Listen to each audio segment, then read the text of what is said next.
Well, friends, this is the red line of death. As you can see, I'm on day 7 of trying to find the problem with this H2S printer. I think I found the culprit finally after troubleshooting the whole line. Now, granted, I've been just working here and there throughout the day, intermittently trying to solve the problem, but yeah, it's been about a week. I keep getting this irritating error. There's something stuck in the line, and I have an AMS2 and the H2S. So I've been troubleshooting everything, and along my travels, I ended up destroying the nozzle because it was actually clogged with filament. Thinking that was the problem, I got a new nozzle, and well, it turns out that was the problem. I got a new nozzle and reinstalled it. Yet, when I thought I solved the problem with that new nozzle, that is clear, I recalibrated the printer, and I continued printing, and I got this error yet again. So I continued to troubleshoot, which meant taking apart the AMS. So here's my AMS2, there's the bottom half, here's part of the top half.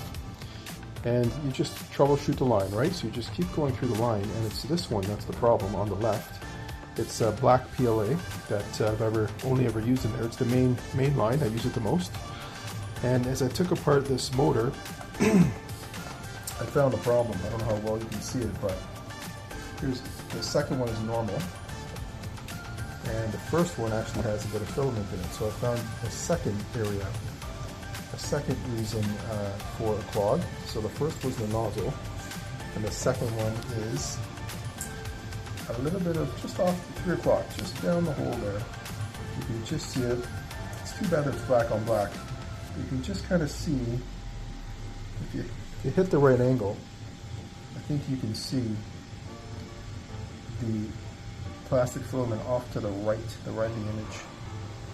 Okay, so there's an open patent one, a nice normal one. There's another normal one, and that was normal. Just off to the side. So I'm going to try and see if I can use my trusty tweezers here to pull it out and see where we're at. Hopefully I can. Let's see how it goes. Okay, success. The amputation is a success, so I just pulled it out slightly, but you can see it there. Now, the funny thing is yes, I did put PLA backwards through the, AMS both directions, and that was unable to push it out. And the reason why is because it's off to the side.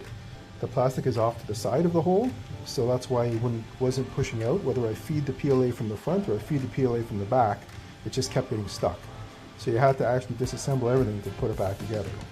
So let's deliver our little worm here and see where we're at. There it is. This little bugger has caused me so much pain. Hopefully, I thought I had the problem at the nozzle. Hopefully, this is it. Hopefully this is the problem. So I'm going to put everything back together, recalibrate, and see if that solved the problem. Wish me luck. Well, as it turns out, that was the problem. I ran the line, I found where the blockage was, and after removing the blockage with my trusty little tweezers, I reassembled everything, put everything back together. So there's my AMS2, there's the black PLA, reconnected all the PTFE tubes, got a brand new nozzle. I had to order a couple nozzles, so I got some nozzle backups at least in my inventory. Reloaded, restarted everything up, and everything is good to go. So yeah, here's a prototype of a little device that I'm building for myself, and as you can see, everything's working.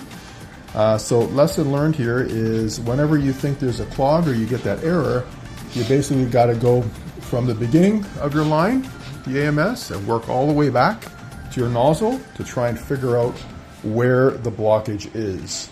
And there's different ways you can do it. The least invasive way is to just run some filament through the entire tubing to try and see where the blockage is, where the filament stops, and that should give you an idea. And then from there, you know where to disconnect. That's probably the quickest way to do it. Sometimes you got to break out the screwdriver, open up the nozzle, open up the extruder, and see if there's a small piece of filament inside that's causing the problem.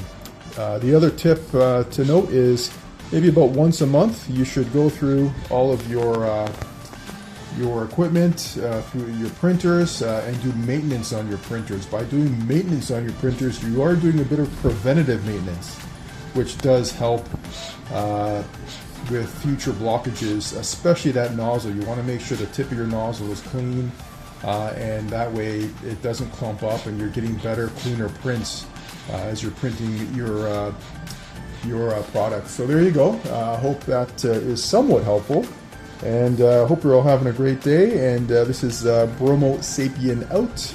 I'm looking forward to helping you and linking with you regarding improving our 3D prints. See you later.